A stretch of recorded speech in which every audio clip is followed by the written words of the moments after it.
When desperate Miriam Fletcher tried to sneak aboard a stranger's stagecoach without paying the fare, she expected to be thrown off or arrested, not offered a job caring for a widower's lonely daughter on the dangerous journey to Santa Fe.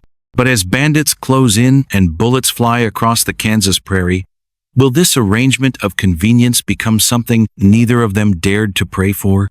The morning sun blazed down on Bent's fort like fire from heaven, turning the dusty ground into a furnace that made even the lizards seek shade. Miriam Fletcher crouched behind a wooden barrel, her heart beating so loud she was sure the whole trading post could hear it. 3 days without food had made her dizzy, but her green eyes stayed sharp as she watched the big stagecoach getting ready to leave for Santa Fe. The smell of horses and leather mixed with her own fierce sweat as she studied every person loading bags and boxes onto the coach. The driver, a gruff man with tobacco stains on his beard, counted coins from passengers like they were made of gold. $12 to ride to Santa Fe. More money than Miriam had seen since the bank took her family's farm 6 months ago. Her fingers traced the worn cover of her mother's Bible, the only thing left from her old life. Everything else was gone.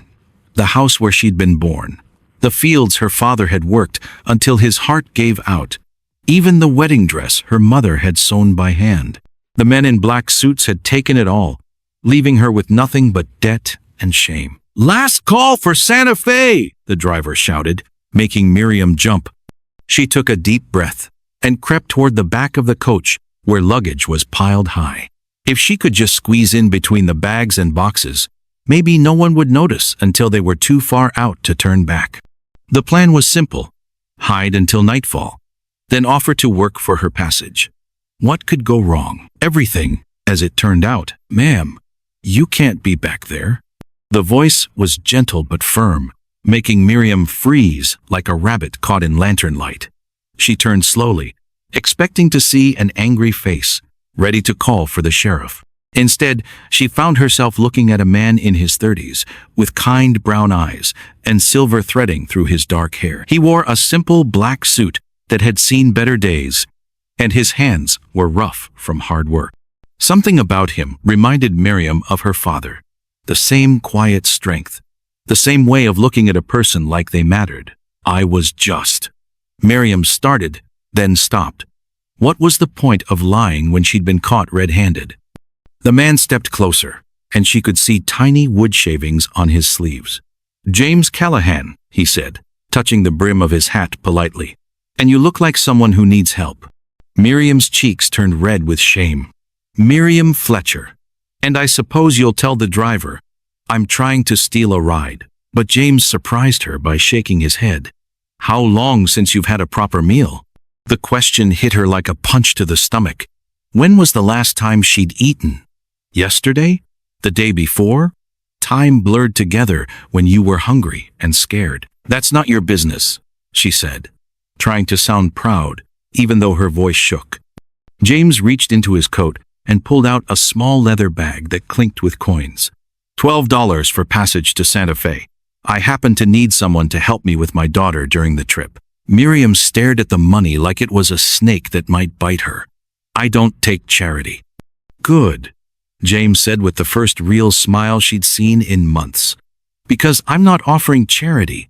I'm offering a job." He pointed to the stagecoach, where a little girl with dark braids pressed her face against the window. The child couldn't have been more than 7, and something in her expression made Miriam's heart squeeze tight. The girl looked lost, like she was searching for something she'd never find. "Lucy's been without a mother for 2 years now," James continued. "The trip to Santa Fe takes 4 days, and she gets powerful lonely on long rides. Could use a woman's touch to help her through it." Miriam looked from the money to the little girl and back again. Why would you help a complete stranger? James was quiet for a moment, watching his daughter trace shapes on the dusty window. "Maybe because God puts people in our path for a reason. I've been praying for help raising Lucy proper. Maybe he sent you to hide behind my stagecoach, because that's his answer." The stagecoach driver called out the final warning, and other passengers began climbing aboard. Miriam saw a man in an expensive suit counting cattle money, an old woman clutching a birdcage, and two rough-looking men who kept their hands near their guns. The wind picked up, swirling dust around their feet like a tiny tornado. Change was coming, whether Miriam wanted it or not. The question was whether she'd have the courage to grab hold of it. The Concord stagecoach rolled forward with a jolt that rattled Miriam's teeth and made her stomach flip like a fish on dry land. She sat across from James and Lucy, feeling like she was wearing clothes that didn't fit right. Every time the coach hit a bump, which was about every 3 seconds, she bounced in her seat and tried not to look as nervous as she felt. The cattle buyer had introduced himself as Mr. Garrison, and he wouldn't stop talking about his important business in Santa Fe. His voice boomed over the creaking wheels and jingling harness as he bragged about the money he'd make selling beef to the army. "Course, you need connections for that kind of work," he said, adjusting his fancy vest. "Can't just be anybody walking in off the street." The elderly woman, Mrs. Patterson, fretted over her yellow canary like it was made of spun gold. "Poor sweetie doesn't like all this bouncing gloat," she murmured, peering into the small cage. "Do you think the motion will make him sick?" But it was the two rough men that made Miriam's skin crawl. They'd given their names as Cole and Stevens, and they watched everyone in the coach like hawks studying mice. Stevens had cold blue eyes that seemed to look right through a person, while Cole kept spitting tobacco juice out the window and grinning like he knew a secret nobody else did. Lucy hadn't said a word since they started moving. She sat pressed against her father's side, stealing glances at Miriam when she thought nobody was looking. The poor child seemed afraid to trust anyone new, and Miriam couldn't blame her for that. To pass the time, Miriam opened her mother's Bible and began reading quietly to herself. The familiar words brought comfort, reminding her of Sunday mornings when life made sense and the future seemed bright as summer sunshine. "Can you read the story about the fish and the loaves?" Lucy asked suddenly, her voice barely louder than a whisper. Miriam looked up, surprised. The little girl was watching her with huge brown eyes that reminded Miriam of a deer, ready to bolt at the first sign of danger. "Would you like me to read it out loud?" Miriam asked gently. Lucy nodded, and James smiled encouragingly. Even Mrs. Patterson stopped fussing with her bird to listen as Miriam began the familiar tale of Jesus feeding thousands of people with just a few fish and some bread. As she read, something magical happened. Lucy's tense shoulders relaxed, and she leaned forward slightly, hanging on every word. James watched his daughter with wonder, like he was seeing her truly happy for the first time in years. Even cranky Mr. Garrison stopped bragging long enough to listen. "How did Jesus make so much food from so little?" Lucy asked when the story ended. "Sometimes when we share what little we have, it becomes more than we ever imagined," Miriam said, thinking of her own situation. Here she was with nothing but the clothes on her back. Yet somehow, she'd found people who seemed to care about her. Stevens leaned forward with a nasty smile. "Pretty words, but the real world don't work that way. People take what they can get, and the devil take the rest." "That's a harsh way to look at life," James said quietly, but there was steel in his voice. "Realistic," Cole added, spitting again. "Most folks are running from something. Take our friend here." He nodded toward Miriam. "Young woman traveling alone, no luggage, jumps at every sound. What you running from, missy?" Miriam felt her face burn with embarrassment and anger. "My business is my own." "Sure it is," Stevens said with a laugh that made her skin crawl. "We all got secrets." Outside the coach windows, the Kansas prairie stretched endlessly in all directions. Tall grass bent and swayed in the wind like ocean waves, broken only by the occasional farmhouse or abandoned wagon. The sun climbed higher, turning the inside of the coach into an oven that made everyone's clothes stick to their skin. James pulled out a canteen and offered it to Lucy first, then to Miriam. The water was warm but tasted like heaven after days of thirst.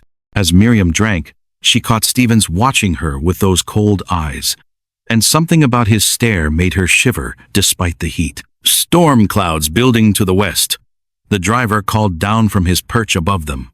Might be in for some weather before we reach the way station. Miriam looked out the window and saw dark clouds gathering on the horizon like an army preparing for battle. Lightning flickered in the distance, still too far away to hear the thunder, but close enough to promise trouble ahead. Lucy pressed closer to James as the first rumbles reached their ears. "I don't like storms, Papa. Just nature clearing the air," he said softly, stroking her hair. "Nothing to fear if we stick together." But as the clouds grew darker and the wind began to howl across the prairie, Miriam had the strange feeling that the storm was the least of their worries. Something about Cole and Stevens didn't sit right with her, and she'd learned to trust her instincts about people. They were planning something. She could feel it in her bones, like the coming rain. The question was, what were they going to do about it? James pulled out a shiny silver pocket watch and checked the time while thunder rumbled in the distance. "The job pays $2 for the 4-day trip," he said, his voice firm but kind. "You'll help Lucy with her meals, keep her company, and make sure she doesn't get scared during the rough parts of the journey." Miriam's stomach growled so loudly that even little Lucy giggled from inside the stagecoach. The sound made Miriam's cheeks turn red, but James pretended not to notice. He was already reaching into his leather travel bag and pulling out a wrapped piece of cornbread. "Eat this first," he said gently. "Can't have my daughter's helper fainting on the job." The bread tasted like heaven to Miriam's empty stomach. As she ate, she watched James through new eyes. His clothes were simple but clean, and his hands showed the rough calluses of honest work. Most importantly, when he looked at his daughter through the coach window, his whole face lit up with love. "Why are you really doing this?" Miriam asked between bites. "You don't know anything about me. I could be a thief or worse." James smiled and pointed to her mother's Bible. "Thieves don't usually carry Bibles that warn from reading. Besides, Martha always said you can tell a person's heart by how they treat children and animals." He nodded toward Lucy, who was now making faces at a stray dog near the station. "Lucy took to you right away. She hasn't done that with anyone since her mother died." The stagecoach driver, a grizzled man named Pete, called out another warning. "5 minutes, folks. We've got weather coming, and I want to make good time before it hits." Miriam looked at the coins in James's outstretched hand.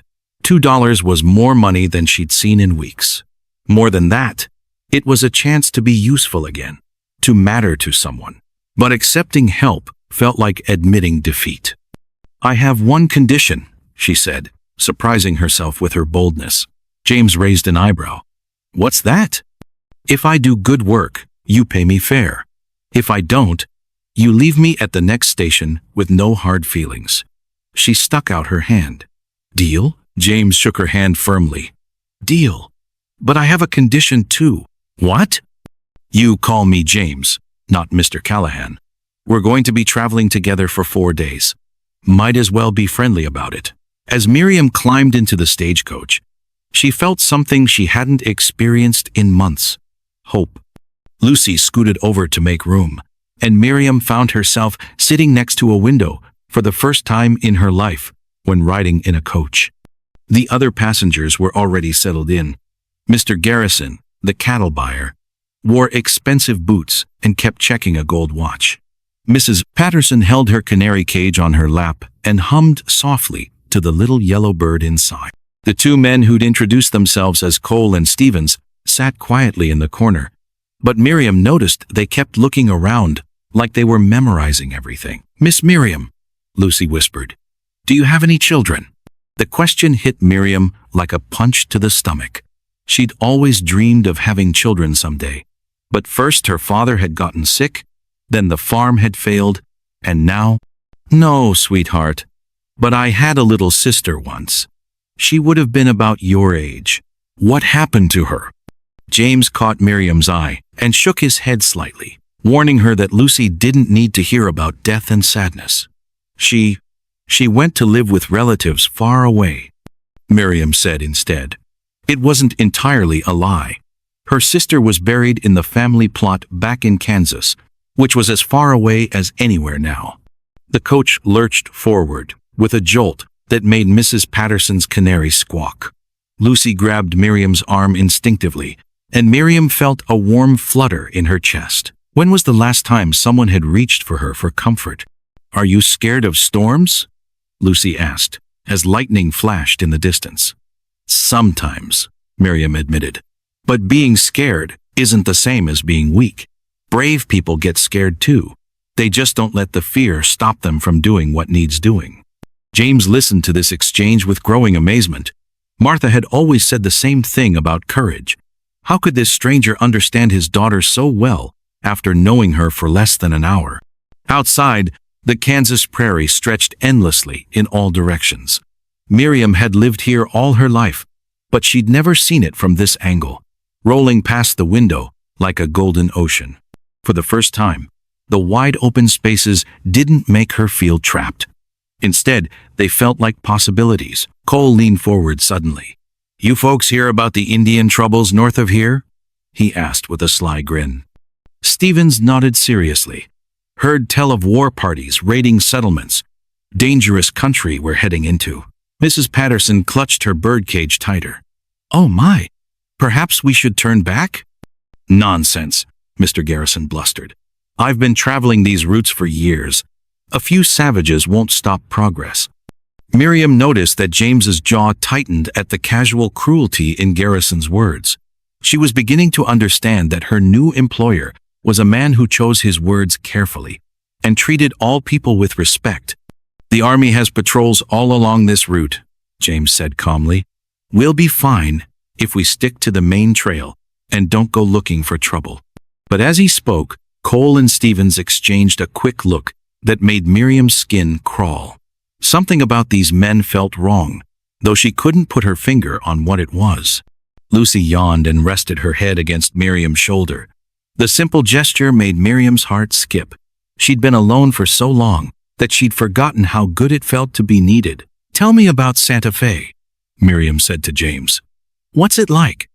James's eyes grew distant. "Martha and I always planned to go there together. She said it was a place where people could start fresh, where your past didn't matter as much as your willingness to work hard." His voice caught slightly. "Guess I'm finally keeping that promise, even if she's not here to see it." The coach hit a particularly deep rut, bouncing everyone around. Lucy giggled, but Miriam noticed that the little girl still kept one hand firmly attached to her arm. Trust, Miriam realized. The child was learning to trust her already. As the miles rolled by, Miriam found herself relaxing, despite the uncertain future ahead.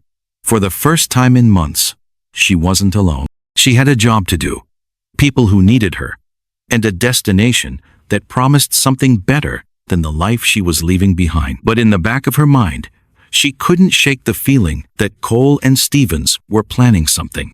The way they watched the other passengers, the questions they asked about everyone's business, the casual way they mentioned dangers ahead, it all felt too calculated to be innocent conversation. The storm clouds were getting closer, and Miriam had the strange feeling that when the thunder finally broke, it would bring more than just rain. The stagecoach wheels found a steady rhythm on the packed dirt road, creating a rocking motion that made Lucy's eyelids grow heavy.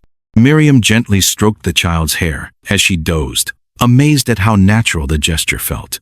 She'd been caring for Lucy for less than 2 hours, but already the little girl seemed like family. "She hasn't slept well since we left Missouri," James whispered, his voice full of gratitude. "You have a gift with children." Miriam felt her cheeks warm. "I just remember what it was like to be her age and scared." Outside the window, the landscape was changing. The endless Kansas grasslands were giving way to rolling hills dotted with scrub oak and cedar trees. In the distance, Miriam could see a line of green that marked where a river cut through the prairie. Mr. Garrison pulled out a leather notebook and began writing in it with a fancy pen. "Making notes about the land," he explained when he noticed everyone watching. "Got buyers back east who want to know about grass quality and water sources." "Must be profitable work," Stevens commented, his eyes fixed on Garrison's expensive clothes. "Very," Garrison replied proudly. "Last month alone, I helped sell 3,000 acres to a railroad company. Progress waits for no man." Mrs. Patterson made a disapproving sound. All this talk of progress and railroads. What about the people who've been living on this land for generations? You mean the Indians?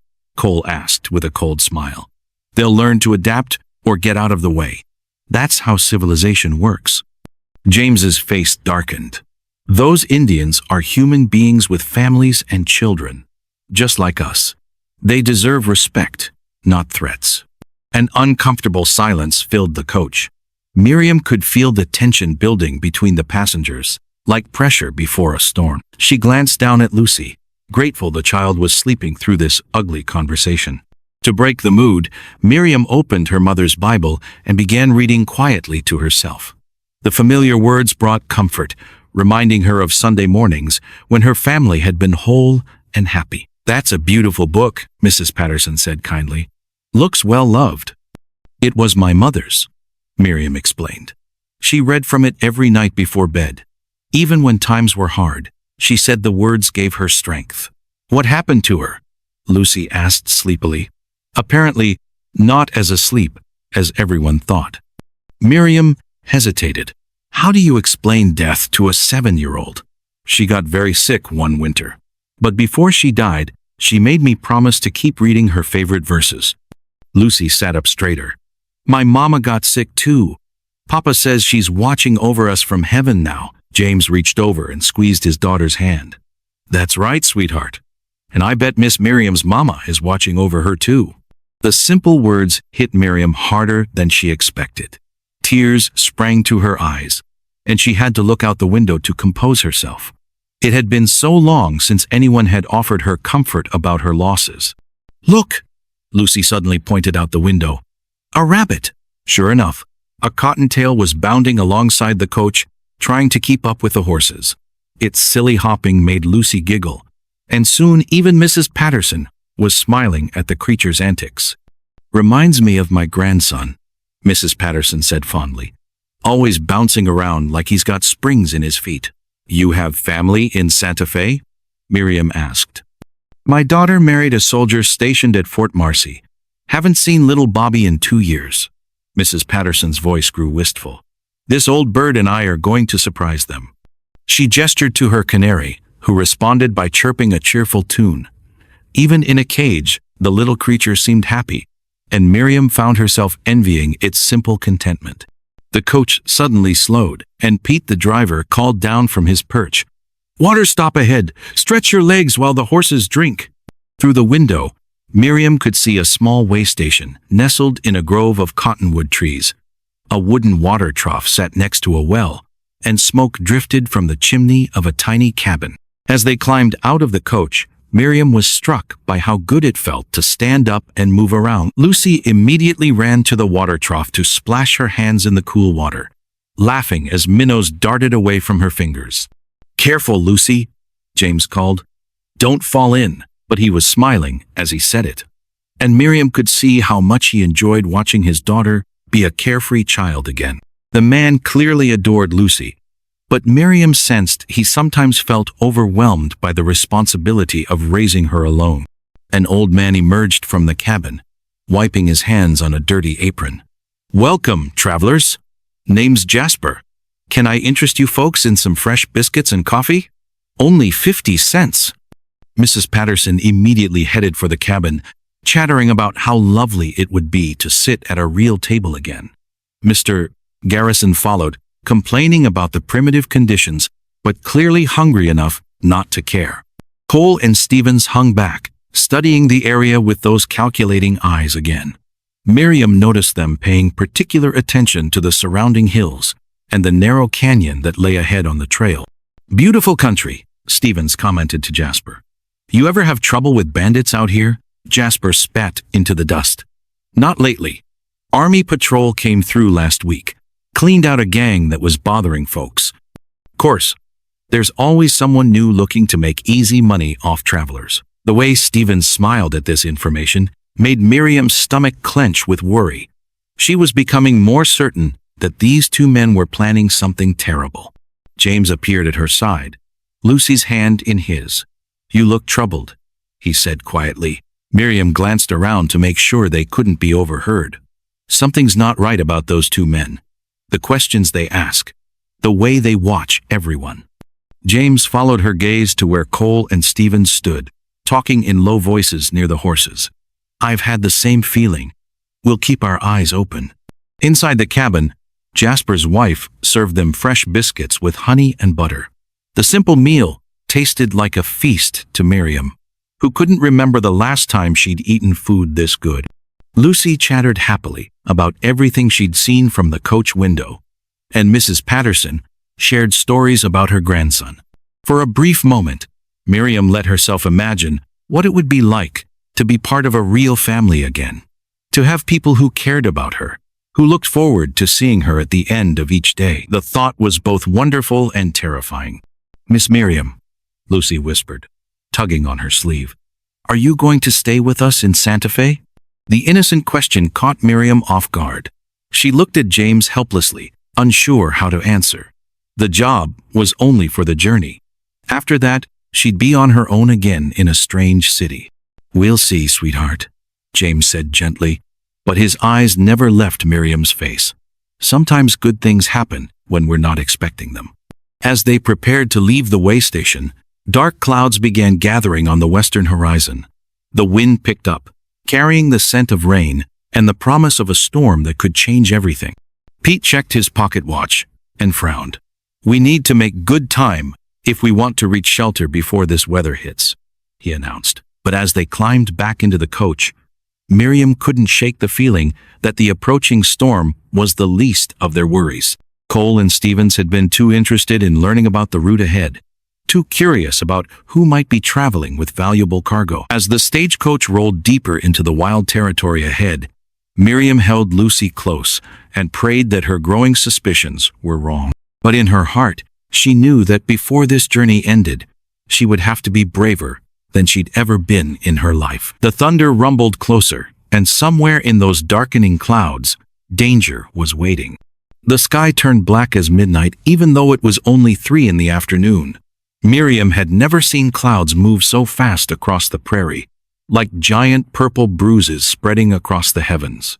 Thunder crashed so loud it made her ears ring, and Lucy grabbed her hand tight enough to leave marks. "Papa, I'm scared," Lucy whispered, pressing her face against Miriam's shoulder. James reached across the narrow coach space and touched his daughter's cheek. "Storm's just Mother Nature showing off, little one. We'll be safe inside this coach." But Miriam could see worry lines around his eyes that he was trying to hide from Lucy. The other passengers felt it too. Mrs. Patterson clutched her canary cage so tight, her knuckles went white. Mr. Garrison kept checking his gold pocket watch, like time could somehow make the storm go away.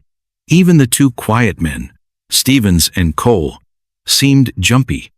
Lightning flashed outside the windows, turning everything bright white for just a second.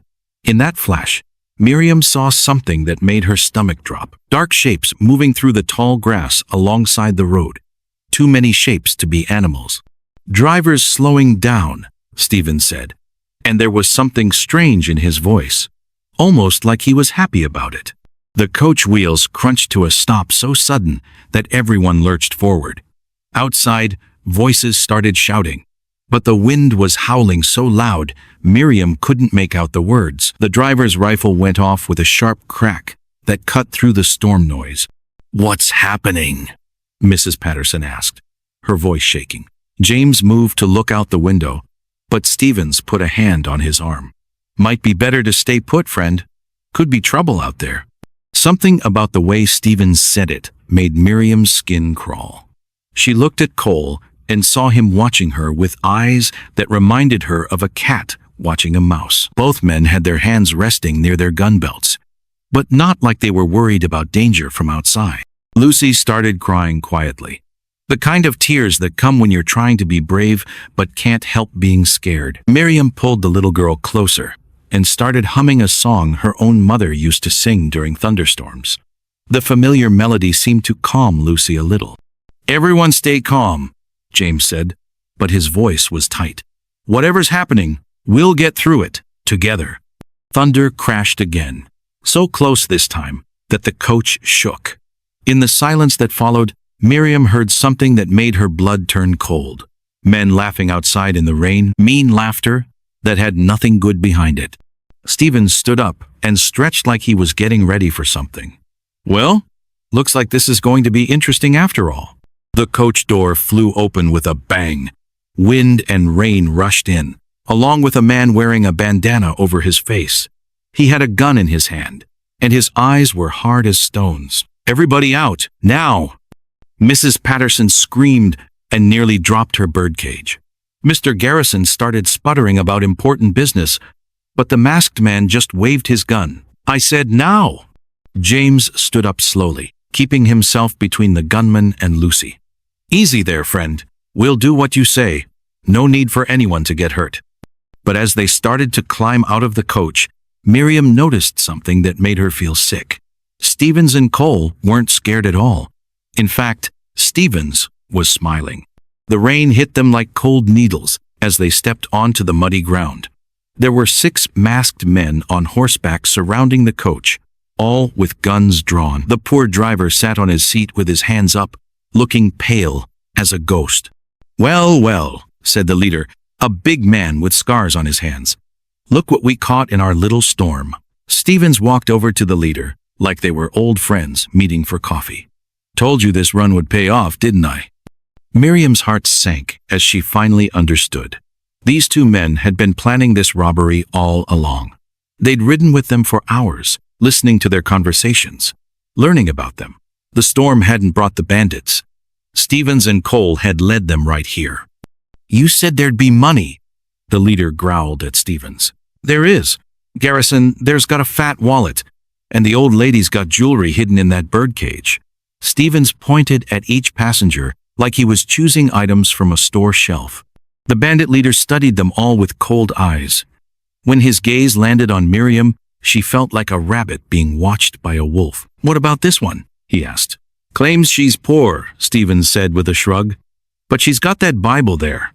Might be worth something." Lucy suddenly stepped forward, her small chin raised high. Rain dripped from her dark hair, but her voice was clear and strong. "Don't you dare touch Miss Miriam's book." Lucy's brave words hung in the air like a challenge thrown down at the feet of dangerous men. The bandit leader looked down at the small girl with surprise, then threw back his head and laughed. "Got some fight in you, little one. I like that." But his laugh died when Lucy kept talking. "That book belonged to her mama who went to heaven, and you got no right to take it." James felt his heart swell with pride even as fear gripped his stomach. His daughter was showing more courage than some grown men he'd known. But courage could get you killed when facing men like these. "Lucy, honey, come back here," he said gently. The leader's eyes narrowed as he studied the little family group, James with his protective stance, Miriam with her arm around Lucy, and the girl herself standing defiant in the mud and rain. Something about the scene seemed to amuse him. Touching. Real touching. He dismounted from his horse with a splash. "But I'll take what I want, when I want it." Mrs. Patterson suddenly found her voice. "Please, sir, take my money, take my jewelry, but leave my sweetie alone." She held up the birdcage, and the little yellow canary inside chirped frantically. The bandit leader walked over to her with slow, deliberate steps. Rain ran off his hat brim like a waterfall. "Old woman, I'll take your bird and cook it for supper if I've a mind to." That's when something unexpected happened. Mrs. Patterson drew herself up to her full height, which wasn't much, but her voice carried the authority of someone who'd seen hard times and survived them. "I've buried 3 husbands and raised 7 children on the frontier," she said, her voice steady as a rock. "I've fought off Indians, outlaws, and claimed jumpers. You think one more bunch of no-account thieves is going to scare me?" Even some of the bandits looked impressed. The leader, however, just grinned wider.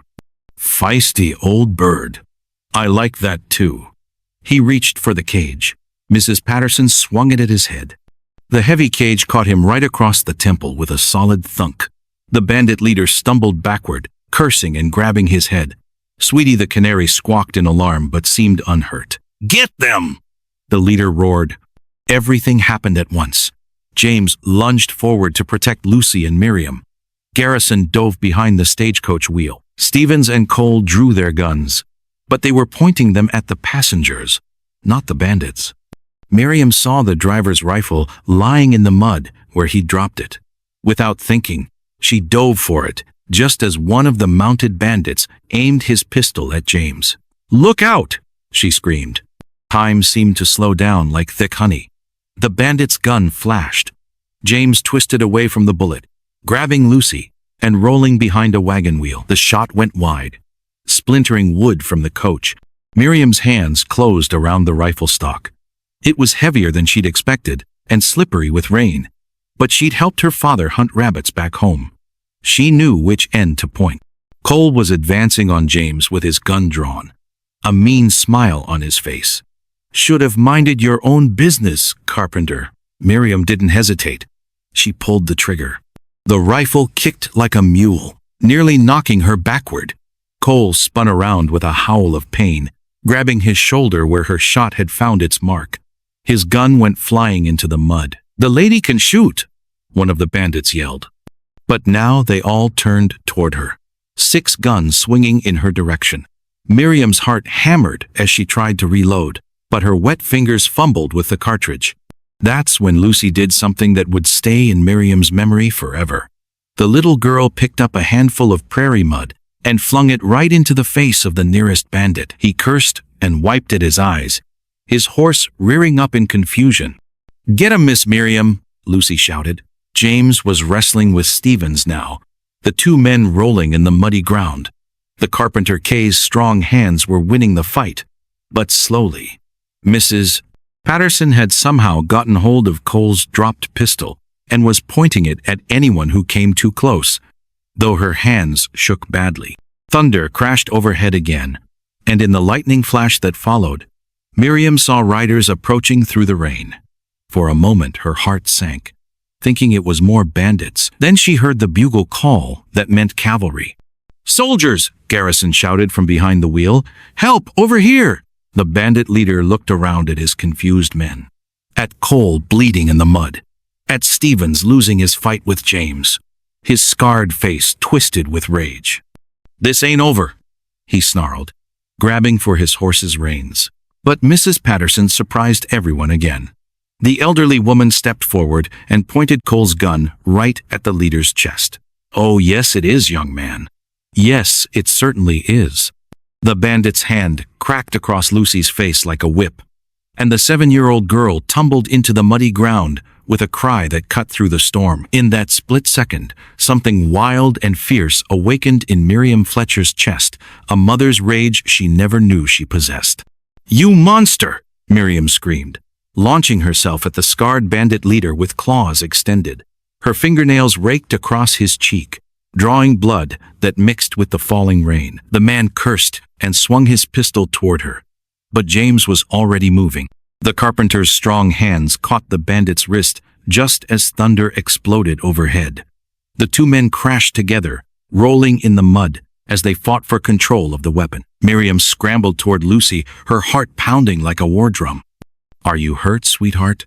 Miriam pulled the trembling child behind the stagecoach wheel, checking for injuries. A red mark blazed across Lucy's pale cheek, but her eyes burned with the same fierce spirit Miriam had seen in her father. "I'm not scared," Lucy whispered, though her small hands shook. "Papa taught me to be brave."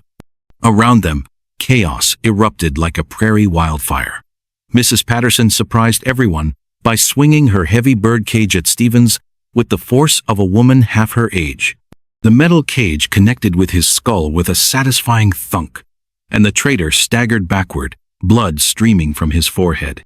"Take that, you varmint!" the elderly woman shouted, her gray hair wild in the wind. "I didn't survive the war between the states to be robbed by the likes of you." Garrison dove behind the coach's other wheel, his expensive suit already ruined by mud and rain. The cattle buyer might have been brave with numbers and contracts, but bullets were clearly beyond his expertise. Cole raised his pistol toward James's back, and Miriam's blood turned to ice. Without thinking, she lunged for the driver's fallen rifle, her fingers closing around the wet wooden stock just as Cole's finger tightened on his trigger. Time slowed to a crawl. Raindrops hung in the air like tiny crystals. Lightning froze in the sky above them. Miriam lifted the heavy rifle, her arms trembling with effort and fear. She'd never shot anything bigger than a rabbit back on the farm. But desperation made her steady. The rifle bucked against her shoulder like a living thing. The sound exploded across the prairie, louder than any thunder.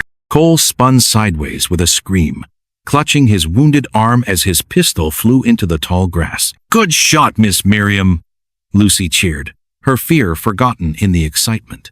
James used the distraction to land a powerful right hook on the bandit leader's jaw. The scarred man's eyes rolled back, and he collapsed into the mud like a felled tree. James snatched up the fallen pistol, his chest heaving with exhaustion. Stevens, blood still streaming from Mrs. Patterson's attack, reached for his dropped weapon with desperate fingers. But Miriam was already there. The smoking rifle pointed straight at his heart. "Don't even think about it," she said, her voice steady despite the fear racing through her veins.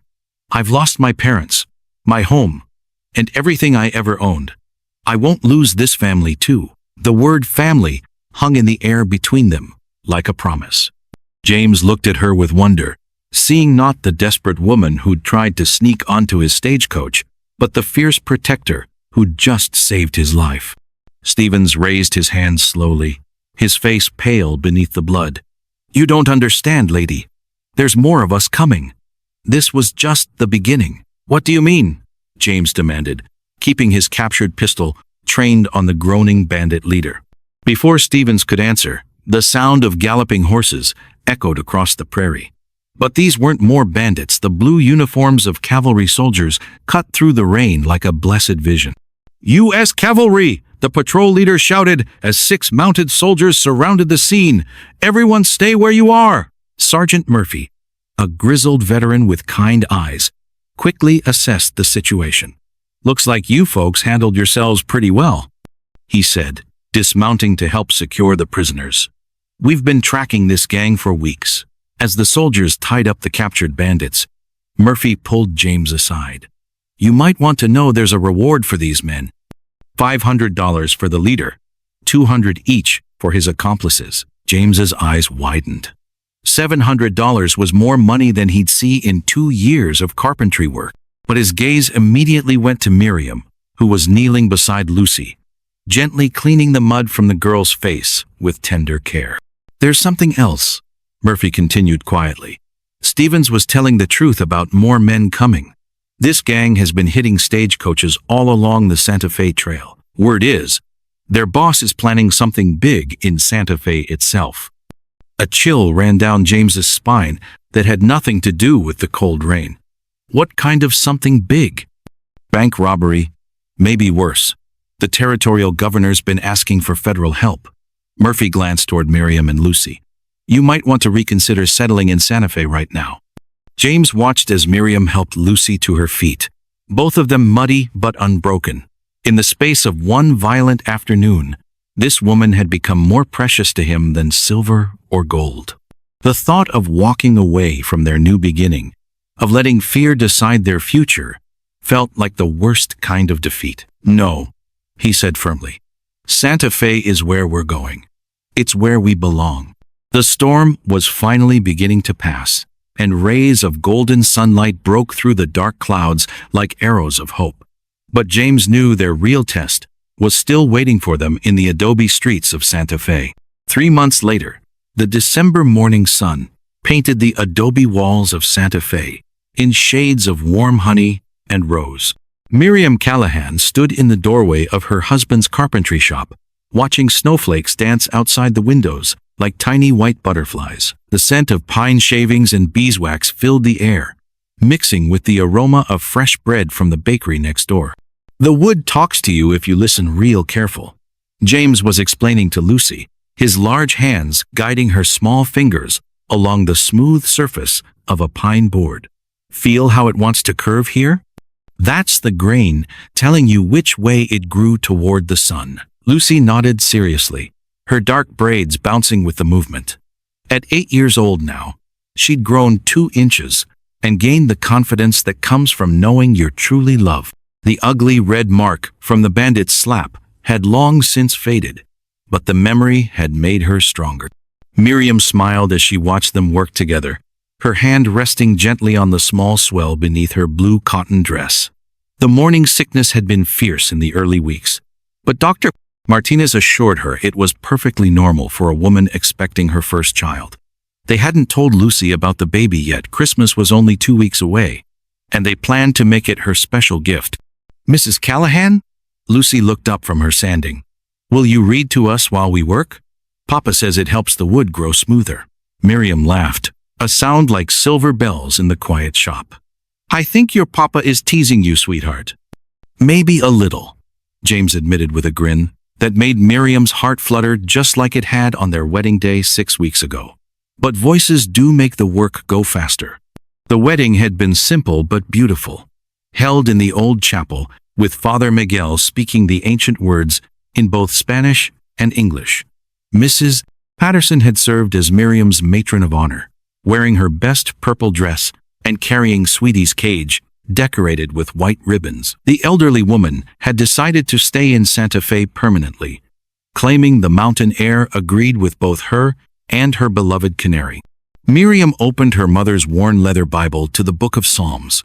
The familiar pages had survived the stagecoach robbery, the prairie storm, and countless readings by lamplight. She'd found new meaning in the old verses about finding refuge in unexpected places and trusting in divine providence. "He maketh me to lie down in green pastures," she read aloud, her voice soft and melodic. "He leadeth me beside the still waters. He restoreth my soul." As she read, customers began drifting into the shop. Word had spread quickly through Santa Fe about James Callahan's fine craftsmanship and fair prices. The reward money from capturing the bandits had allowed them to stock the best tools and materials, but it was James's skill that brought people back. Old Manuel Rodriguez wanted a new rocking chair for his wife's arthritis. Young Maria Santos needed a baby cradle for her expected child. The banker's wife commissioned an elegant jewelry box with secret compartments. Each piece that left the shop carried a little bit of love crafted into the wood itself. But the morning's peace was interrupted when Sheriff Valdez pushed through the door, his face grim beneath his wide-brimmed hat. Miriam's heart skipped with sudden worry. She'd learned to read trouble in men's expressions during those hard months before meeting James. "Morning, folks," the sheriff said, removing his hat respectfully. "James, I need to speak with you about something important." Lucy looked up from her sanding, and James instinctively moved closer to his daughter. "What's on your mind, Sheriff? Remember what that bandit Stevens told you about their boss planning something big? Well, we got word from the territorial marshal yesterday. There's going to be a trial, and they want you and Miriam to testify." Miriam felt the blood drain from her face. "Testify? But we told the cavalry everything we knew." "I know, ma'am, but the territorial judge wants to hear it directly from witnesses. The thing is," Sheriff Valdez hesitated, clearly uncomfortable, "the boss of that gang is someone important, someone with connections and money. His lawyers are going to try to tear apart your testimony any way they can." James set down his plane carefully, his jaw tightening. "Who is he?" "Name's William Garrett. He owns half the businesses between here and Denver, including some stagecoach lines. Been using his legitimate operations to plan robberies and hide stolen goods.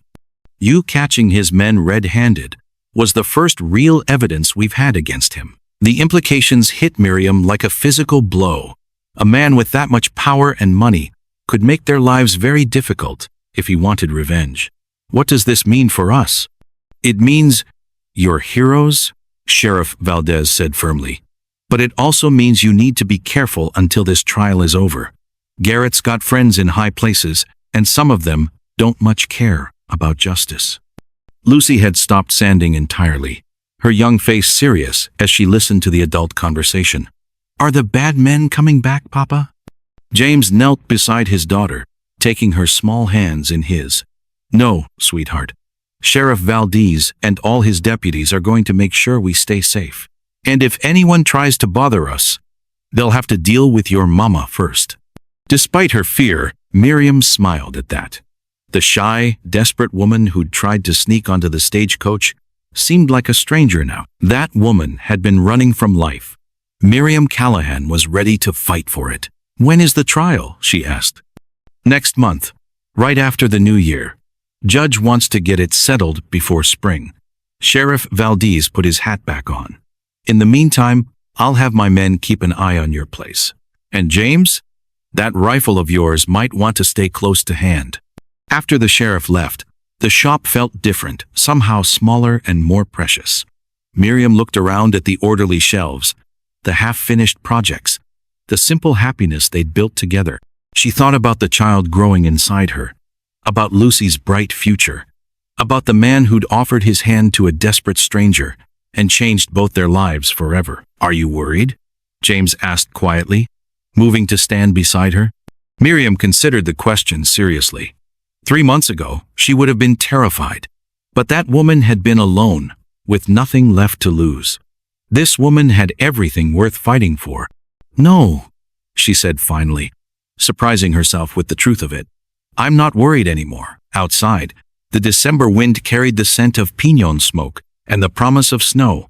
But inside, the little carpentry shop, all was warmth and determination. Whatever challenges lay ahead, they would face them together as a family bound not by blood or desperation, but by the conscious choice to love and protect each other no matter what came. Sometimes the prayers we think go unanswered are simply being answered in ways we never thought to ask for. And sometimes the greatest adventures begin not with seeking treasure, but with finding home.